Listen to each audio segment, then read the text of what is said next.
I wanted to make a quick video that showed how to orient a part when it's imported from another CAD system. I mean, this works if you want to orient a part that you've even made in GibbsCAM and want to move it or whatever. But the example I'm going to use today is something that's imported from an outside CAD system. The system I'm going to use is SolidWorks, but it's the same principle across the board, whether it's Inventor, Catia, SolidWorks, whatever, it doesn't make a difference. So let's go ahead and we're going to open up a SolidWorks file here. So you can see all the different ones that I have, and we're going to open up that one. Okay, so it's imported, and I don't know if any of you have ever run into this where did it go? Like I imported it, and I've had a lot of people call, and when I went out and did support calls, they'll say, oh, you know, this file doesn't open because when I do it, it does this. Now what happens a lot is, especially if up here, if it does import and you don't get any warnings, when the part's imported, it's actually here, it's just really far away. So let's zoom out. So there it is over there. So this no zoom will zoom into your stock. So you might get the impression that the part didn't come in. Another way to check this, and to check if all of the parts came in, let's say you had an assembly and it was a bunch of different parts, we can go View, Shrink Wrap, and you can see that it shrink wraps, it puts the stock around the part. Now, this is where the orientation comes into play. Even though the stock wrapped around the part, you can see that my home position, my XY coordinate system, is still located over here. All right.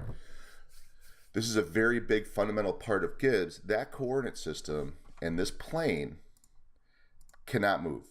It's like, think of it as the horizon. Like you cannot move it around. You can move the part around that and create other planes on top of that. But this base coordinate system, this XY plane, you can see I can't delete it. It won't move. All right. So what we need to do is we need to get this part in some kind of plane here that makes sense. All right. So that's what I'm about to do. All right. So it's pretty simple, pretty straightforward stuff. I'm going to go ahead and turn on my face selection. I'm going to zoom into this bad boy, and I'm just going to pick a face. I'll pick this face right here. I'm going to right mouse button click and say align face to coordinate system. Oh, where did it go? Right? And if we do the same thing, we're going to get the same situation because that zooms into stock. Where it went was it aligned itself to the coordinate system.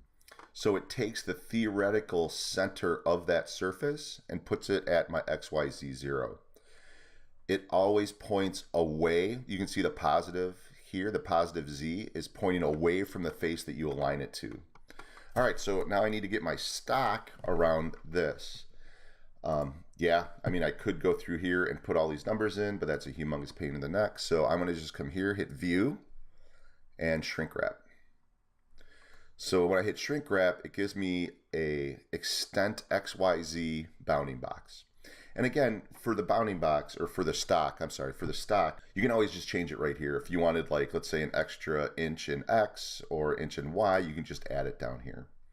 Okay, so that's great, but really what I do is I want my 0 point, my XYZ 0, to be, let's say, in the bottom left corner of this. How do I do that?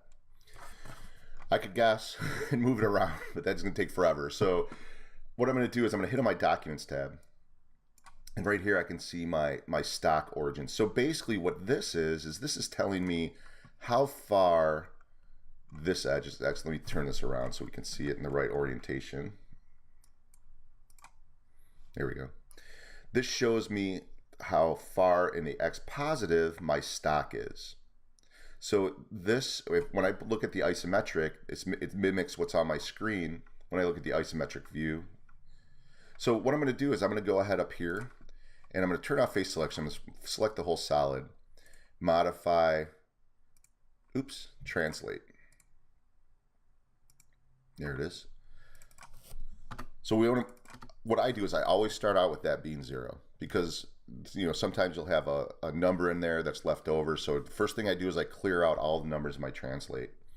And then you can see X in the positive is this number, 2.73593. I'm going to do Control Copy, Control Paste, And because I want to move it the opposite direction, I'm going to make that a negative. And I'm going to go ahead and click do it. There we go. You know, I just realized I said bottom left, but what I'm going to do is I'm putting the upper right. But it's the same principles apply.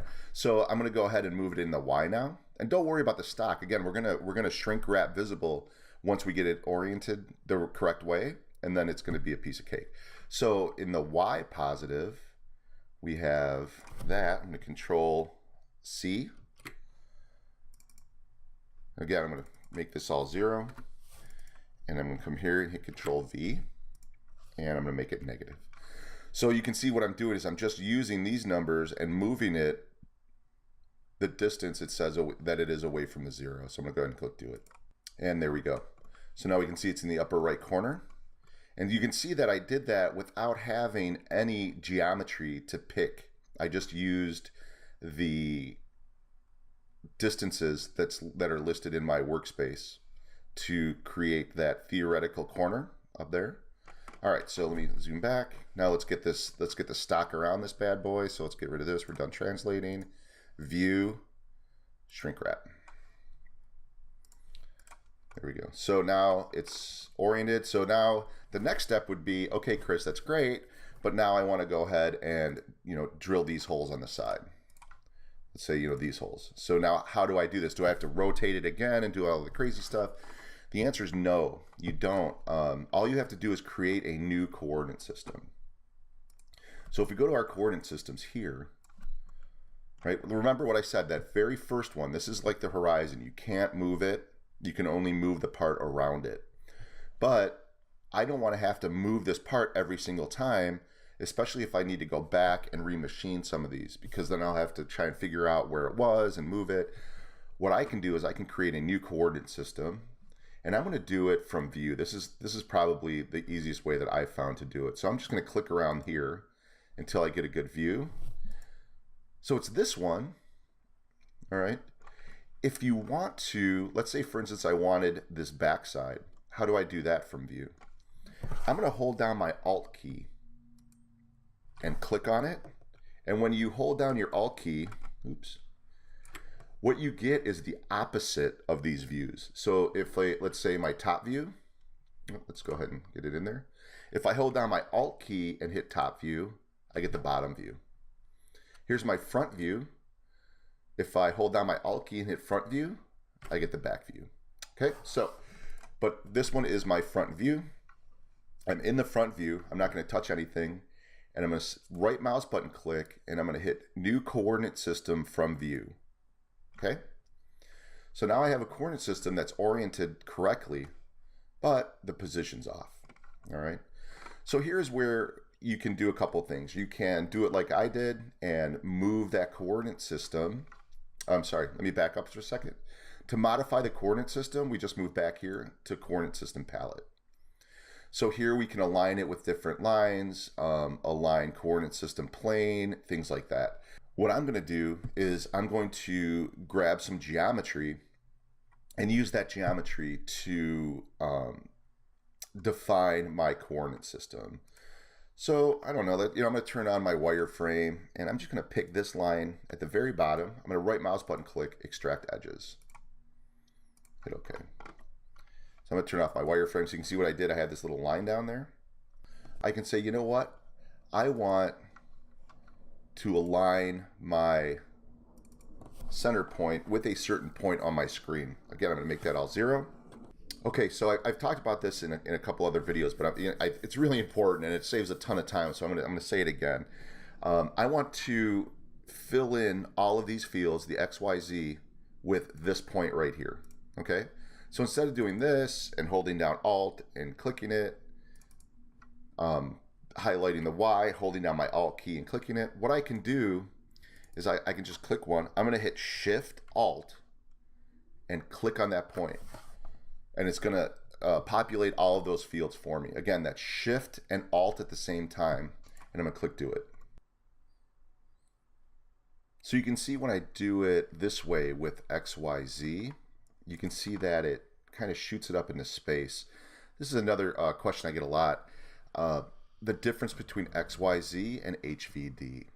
XYZ is you're moving it in relation to that original XY plane. HVD is you're moving it in relation to the active coordinate system. Okay? So because I had XYZ, it moved it these dimensions from that original coordinate system.